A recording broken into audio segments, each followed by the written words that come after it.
Terus yang kedua, rizki beda dengan kepemilikan. Nah, kalau kepemilikan itu adalah hiyazah, penguasaan seseorang terhadap harta dan kemandirian dalam mengelolanya. Ini kepemilikan secara bahasa. Jadi harta itu ya bisa Allah kuasakan kepada kita dan halal, bisa itu Allah kuasakan kepada kita, tetapi itu haram. Oleh sebab itu kalau di dalam definisi ya namanya kepemilikan, kita ambil definisi yang ringkas saja. Nah ini di dalam kitab Nizamul Iqtisadi. Kepemilikan itu adalah hukmun syar'iyyun muqaddarum bil ain awil manfaah. Hukum syara' yang berlaku bagi ain. Ain ini benda atau zat. Misalnya HP. Ini berarti ain. Awil manfaat atau manfaat. Manfaat kita tidak punya barangnya. Kita nyewa rumah. Rumah itu ainnya milik orang, tapi manfaatnya milik kita ketika kita sudah bayar ujroh atau ongkos untuk menyewanya itu.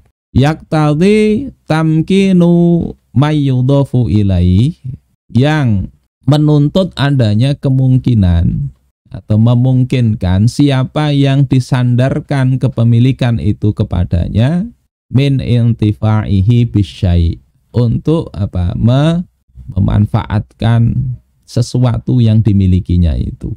Wa akhdhil iwadi anhu, dan mengambil kompensasi atau iwad atau ganti darinya.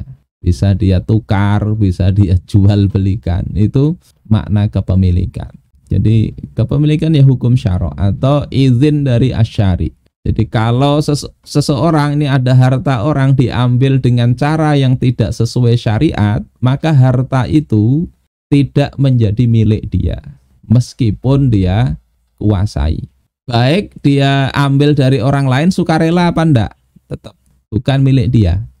Misalnya pertama kita ngambil harta dengan cara mencuri, maka walaupun harta itu ada di tangan kita, kita kuasai, itu bukan milik kita, tidak berubah kepemilikan itu, tidak berpindah. Atau ada akad si A dengan si B, akad perzinaan, akad ya jasa-jasa seperti itu. Maka walaupun si A dan si B itu telah melakukan transaksi dan sudah terjadi apa yang mereka sepakati, karena hukum syariat tidak mengizinkan transaksi seperti itu untuk transaksi sebab kepemilikan, walaupun gaji atau bayarannya itu sudah diterima, maka bayaran dari yang haram itu bukanlah statusnya sebagai milik si wanita yang dibayar tadi. Jadi tidak berpindah kepemilikan. Karena pemilikan itu izin dari asyari. Tapi rizkinya itu memang rizki si perempuan tadi. Kalau rizki itu kan pemberian Allah Ta'ala, bisa halal, bisa haram. Tapi kalau milik itu ada hak milik yang itu Allah yang memberikan, begitu. Kemudian definisi ini sebetulnya juga definisinya Imam Al-Qarafi ya di dalam kitab Al-Furuq ya. Definisi yang diungkap oleh Syekh Taqiyuddin An-Nabhani di dalam kitab Nizamul Iqtisadi fil Islam. Nah, jenis kepemilikan ini terkait dengan izin syariat, ada kepemilikan individu, umum, dan negara. Ini tidak kita bahas secara detail dalam kesempatan kali ini. Kita bahas nanti kepemilikan individu ya, mana harta halal, harta haram itu yang seperti apa. Cuma sekedar review saja atau sekilas kita bahas, yakni kepemilikan umum itu izin yang Allah berikan kepada jamaah, rakyat bersekutu mereka. Ya, seperti tambang yang besar ya. Kemudian laut dan kekayaannya itu mestinya kepemilikan umum. Bedanya dengan kepemilikan individu, kalau kepemilikan umum itu haknya diberikan kepada umum, tidak boleh ada individu yang kemudian melakukan monopoli di situ, tidak boleh. Nanti kalau memang itu bisa diambil oleh semua manusia dengan mudah, mereka bisa ngambil sama-sama. Seperti laut misalnya. Semua bisa mengambil ikan di sana, bisa memanfaatkannya tanpa perlu izin karena Allah sudah memberi izin. Tetapi kalau itu sulit untuk diambil seperti tambang yang dalam harus menggali, itu mestinya negara yang mengelola, yang mengambil, kemudian baru diserahkan kepada umum. Itu pembahasannya panjang. Kemudian kepemilikan negara itu adalah memang harta-harta yang wewenangnya itu diberikan izin oleh Allah kepada kepala negara untuk mengaturnya, ya. Ada 12 jenis itu ya. 12 jenis. Ini juga pembahasan lebih lanjut. Sebab-sebab kepemilikan ini yang nanti kalau sesuai syariat. Jadi kalau tadi ada halal haram, ada harta. Nah, harta itu kalau kita ngambil, kalau ini individu sesuai dengan sebab-sebab yang dibolehkan oleh syariat, maka itu menjadi harta yang halal bagi kita, ya. Ada 5 sebab. Pertama, bekerja. Bekerja itu nanti ada jenis pekerjaan. Jenis pekerjaan kalau Syekh Taqiyuddin An-Nabhani ada dikelompokkan jadi 7 jenis. Masing-masing itu ada syarat-syaratnya dalam bekerja itu. Ada pekerjaan yang boleh, ada yang tidak. Itu otomatis nanti memilah. Ini rezeki halal, rezeki haram yang mana? Yang halal itu yang Allah izinkan untuk mengambilnya. Yang haram itu yang tidak boleh Allah tidak perbolehkan mengambilnya. Termasuk dengan akad-akad yang batil, kemarin sudah kita bahas, itu termasuk jenis harta yang haram. Jadi agak berat kalau kita bahas kita satu-satu gitu. Tapi nanti di bagian akhir kita lihat secara sederhana lah memilah itu. Jadi pekerjaan bisa ada sebab kepemilikan individu ada 5 di sini. Kerja itu ada 7 jenis nanti. Kemudian ada waris, ada keperluan untuk bertahan hidup, pemberian negara dari harta negara kepada rakyat, kemudian harta yang diperoleh tanpa kompensasi harta atau tenaga. Kemarin kita bahas di dalam bab tabaruat itu. Kita ringkas ke bagian akhir aja. Mau habis waktunya. Nah, harta haram kelihatan nggak ini? Karena ada judulnya harta haram. Harta haram itu ada 2. Pertama itu muharraman lidzatihi. Haram zatnya. Seperti apa? Ya, khamr itu haram zatnya. Kemudian daging babi, ya. Kemudian ya yang Allah haramkan kalau itu makanan itu ada bangkai, darah, daging babi dan sebagainya, itu haram zatnya. Kemudian yang kedua itu ada muharraman likasbihi, diharamkan karena cara memperolehnya. Nah, ini yang banyak di sini. Walaupun ada mie instan ya, Indomie misalnya, dijamin halal, itu halal dari zatnya. Tapi kalau dia hasil curian ya tetap haram. Terus bagaimana kalau sudah terlanjur? Nah, di sini kita ringkeskan aja. Jadi haram kalau itu zatnya ini sudah tidak ada cara lain, memang dibuang, nggak ada cara lain, nggak bisa dimanfaatkan. Kalau cara memperolehnya itu yang haram, itu nanti bisa ya, akad-akad batil itu kan bisa diperbaiki supaya tidak haram lagi ya. Tetapi yang sudah terlanjur bagaimana? Nah, ini bisa kalau tidak tahu atau salah takwil, dia tidak tahu, ini ada ikhtilaf ini, dulu dia ngambil pendapat yang ini, tidak ngerti, itu lemah. Kalau itu masuk ikhtilaf atau dia mentakwilkan salah, maka yang sudah lewat ya sudah tetap itu jadi miliknya. Jadi yang lalu biar berlalu. Tapi kalau jelas yang haram kayak hasil dari pelacuran misalnya, itu tidak kemudian bisa disalah takwili. Salah takwil itu kan misalnya dalilnya itu masih mengandung mengandung makna yang menunjukkan 2 makna berbeda misalnya, atau dia memahami yang lain. Tapi kalau kayak pelacuran tidak bisa ditakwili, oh ini kan jasa, ya, jasa membahagiakan orang lain, tidak bisa begitu. Jadi seperti itu. Termasuk urusan riba ya. Kalau dulu ngambil pendapat ini tidak apa-apa dan memang ada ulama madhab yang membolehkannya. Misalnya kayak jual beli inah itu. Kalau dulu nganggap boleh ya. Kalau sekarang ngambil pendapat mayoritas ulama tidak boleh, yang lalu sudahlah biarkan berlalu. Yang ke depan diperbaiki. Kalau tahu haram kemudian dia langgar, dapat harta haram, itu dilihat. Pertama, misalnya dia dapat dengan izin dan ridha si orang yang berakad tadi. Seperti kayak tadi riba atau pelacuran tadi atau judi. Ini kan ada permainan nih. Masing-masing setelah kalah atau menang itu masing-masing sudah sama-sama tahu, oh, ini saya bayar sekian. Itu saling-saling ridho, tetap itu haram.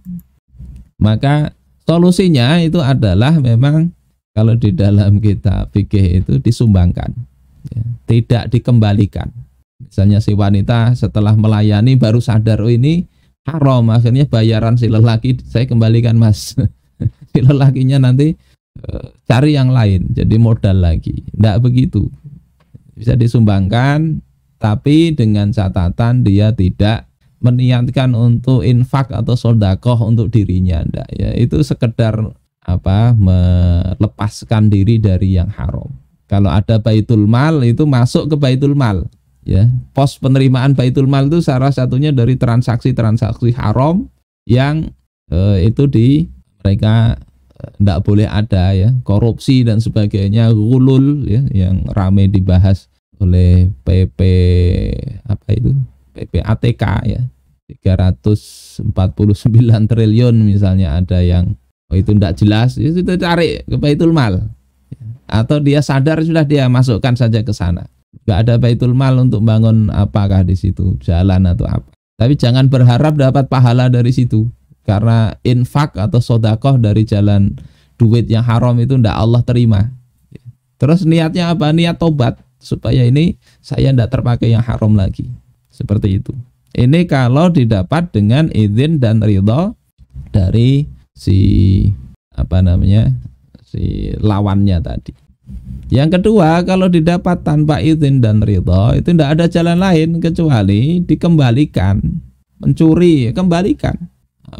Ngutang kemudian melarikan diri, tidak bayar, nanti ini sebentar ada bulan Syawal, kita bermaaf-maafan. Tidak selesai dengan taqabbalallahu minna wa minkum minal aidin wal faizin misalnya, atau nyuwun ngapura lahir batin, sedaya kelepatan kula misalnya. Tidak selesai itu, hutang ya tetap dibayarkan walaupun yang ngutangi itu lupa sudah, tetap itu minta dikembalikan kepada haknya. Tapi kalau itu tidak masuk kategori haram, ya, kalau hutang, ya, ngemplang hutang itu yang haram. Apalagi misalnya kayak tadi korupsi ya dikembalikan, solusinya tidak ada cara lain. Istilahnya cara pandang kaum muslimin mengenai harta ini, Ustaz. Kita melihat kan masih banyak yang tidak tepat, ya Ustaz, ya. Tetapi di antara varian pandangan yang tidak tepat ini, hal tersebut juga disampaikan kepada kita bahwa itu masih pendapat yang Islami. Itu bagaimana, Ustaz? Yang mana ya? Kalau cara pandang yang di awal tadi itu, ya memang sudah tidak ada ikhtilaf kalau seperti itu. Bahasanya harta itu milik Allah, ya. Kemudian harta itu sebagai wasilah saja, bukan tujuan. Tidak ada beda pendapat. Beda pendapat enggak, tapi beda sikap itu iya. Oh ya, beda sikap. Bahkan mungkin kita ngomongnya begini, ya, tapi realitas yang perilaku kita itu tidak menunjukkan seperti pembicaraan kita. Itu bisa saja terjadi, ya. Sehingga berhasil tidaknya program ini bukan pada bisa menjawab atau tidak ketika ditanya, tetapi sikap kita itu. Kadang orang tidak ngerti, kalau ditanya tidak ngerti, tapi sikapnya sudah betul. Saya ingin ceritakan kisah Imam Al-Asma'i ketika ketemu dengan seorang A'rabi. Tidak ngerti Al-Quran, nggak ngerti bahwasanya Al-Quran itu kalamullah. Tapi begitu minta dibacakan oleh Al-Asma'i, apa sih perkataan Allah itu, dibacakan surah Az-Zariyat sampai ayat 22 itu. Beliau segera mengamalkan itu, bahwasanya rezeki itu di langit. Beliau segera sedekah. Ontanya dia sembelih, dia sedekahkan. Ketemu lagi waktu jamaah haji dengan Khalifah Harun Ar-Rasyid, ya, minta dibacakan itu lagi. Dan ketika mendengar Allah itu bersumpah, si A'rabi ini berkata, siapa yang membuat Allah itu murka, ya, sehingga harus bersumpah segala. Diulang-ulang itu dan tinggal A'rabi ini. Jadi ada orang-orang yang mungkin dia tidak banyak berpanjang kata, ya, tapi faham dengan satu kali ungkapan langsung, fahamannya itu melebihi dari Imam Al-Asma'i sendiri dari sisi keterikatan apa ibaratnya, kekuatan cengkeramannya terhadap apa yang disampaikan Allah Ta'ala itu bisa seperti itu. Nah, konsep yang kita bahas ini nanti harapan saya sih bukan ke kita nanti berpolemik ini mana halal haramnya ya, tapi apa yang sudah kita pegang nanti tentunya kita bicarakan apa dalilnya, itu pegang sekuat-kuatnya, insya Allah begitu. Oke, gitu. Ya, baik Ustaz. Alhamdulillah, ini ada pertanyaan yang masuk dari Ibu Yuliana. Bagaimana jika seseorang punya utang pinjaman yang sudah lama tidak dibayar dan hutang dari kerjasama yang rugi? Dia katanya tidak mampu bayar, tetapi pada faktanya dia mampu beli mobil. Ini bagaimana hukumnya, Ustaz? Oke. Hutang yang tidak dibayar itu statusnya juga tetap sebagai hutang. Nanti ahli warisnya nanti ketika ada harta peninggalan, harta peninggalan itu harus dibayarkan dulu ke hutang, baru bisa diwaris. Kalau enggak ya itu nanti di akhirat jadi beban si mayit. Jadi jangan kita main-main dengan hutang. Termasuk juga ketika transaksi-transaksi yang kita kemudian melarikan diri. Ada nyewa rumah misalnya, kuncinya di bawah, hilang orangnya tidak bayar. Nah itu tidak selesai di dunia juga, itu tidak selesai di dunia, nyambung ke akhirat. Jadi seperti itu, cari, bayari. Ketika tidak mampu bayar bagaimana? Tidak mampu bayar ya ngomong, minta kerelaan. Kalau direlakan alhamdulillah, kalau enggak ya minta tempo kapan bayarnya. Itu solusinya begitu. Orangnya yang kita utangi sudah meninggal gimana? Cari ahli warisnya. Ada di kitab Hidayatul Azkiya itu syarahnya, ada rasanya 9. Banyak tahapannya itu ya, sampai kalau tahapan terakhir itu ya ndak ketemu, ndak ada ahli warisnya juga dan sebagainya, sudahlah kita mentok itu bisa disodakohkan untuk kita niatkan ini untuk si fulan yang kita pernah berhutang kepadanya. Tapi ketika ketemu tetap harus dibayarkan. Harapannya itu nanti ya Allah berikan kemudahan lah dalam perhitungan ketika kita betul-betul bertobat itu. Insya Allah begitu. Kalau itu terkait dengan hutang maupun harta orang lain yang kita ambil. Yang hal pertama mesti tobat dulu. Kalau ndak mampu, bilangnya ndak mampu tapi beli ini beli itu jelas zalim. Matlul ghani ya zulmun. Orang kaya yang sanggup membayar hutang tetapi dia ndak bayar itu adalah kezaliman. Zalim itu zalim. Ya, berdosa dia, perlu bertobat kepada Allah Ta'ala. Insyaallah begitu. Itu ada yang resen, Ustaz Abdul Wahid. Ya, baik. Ya, Wahid. Tafadhol, Ustaz. Baik, assalamualaikum warahmatullahi wabarakatuh. Waalaikumsalam warahmatullahi wabarakatuh. Ustaz mau menanya, mohon pencerahannya terkait masalah sesuatu yang haram tadi, Ustaz. Misalkan begini, Ustaz. Ada orang yang dititipin uang, namun suatu hari uang itu dipakai tapi dikembalikan nanti, tetap diganti, tapi suatu hari dipakai oleh si orang yang dititipi tadi, Ustaz. Nah, meski dia mengganti, apakah itu sebuah tindakan keharaman dan dia mendapatkan dosa di sisi Allah atau bagaimana, Ustaz? Mohon pencerahan. Kalau di bank-bank syariah itu ada wadiah. Wadiah itu sebenarnya akad titipan. Kalau di dalam bab fikih ya tergantung waktu nitip itu amanahnya apa. Amanahnya ini titip jangan dipakai, maka ya tidak boleh dipakai, sekedar nitip untuk diamankan. Tapi kalau memang pada umumnya itu masyarakat ketika menitipi itu membolehkan untuk memakai, ya tidak apa-apa dipakai. Memang ada sebagian orang yang sangat hati-hati begitu, sehingga ada jadi bendahara masjid pun itu dia sangat sampai ini uang hasil kontak itu tidak mau dia nukerkan itu. Jadi kalau ada receh ya biar receh. Karena ini titipan orang katanya. Ketika misalnya uang 50 ribuan dia perlu diganti 100 ribu, enggak mau. Ada yang sampai seperti itu. Tapi sebetulnya kalau kita lihat ya enggak seperti itu sih. Itu kalau bentuk kehati-hatian silahkan. Tapi secara fikih enggak mesti begitu. Nah kalau titipan tadi tanyakan aja kepada yang nitipi boleh enggak dipakai nanti diganti. Insya Allah begitu. Atau kalau sudah terlanjur memakai, kan caranya tinggal baroah tadi, minta baroah, minta rela dari si yang punya hak. Bentuknya begitu insya Allah. Gangguan lagi nih. Gangguan lagi. Jadi kalaupun tadi mencuri atau apa, itu bentuk tobatnya kan gitu caranya ya. Masuk kalau tadi itu ragu-ragu, bagusnya minta rela dari yang dititipi. Kemarin duitnya saya pakai, ini saya ganti. Nomor seri duitnya sudah beda, karena orang nggak juga memperhatikan nomor seri kan. Insya Allah tidak apa-apa kalau orang itu merelakan ya. Gitu Ustaz. Lebih aman minta rela. Oke, syukran, jazakallah khairan Ustaz jawabannya. Ya. Mantap, jazakallahu khair.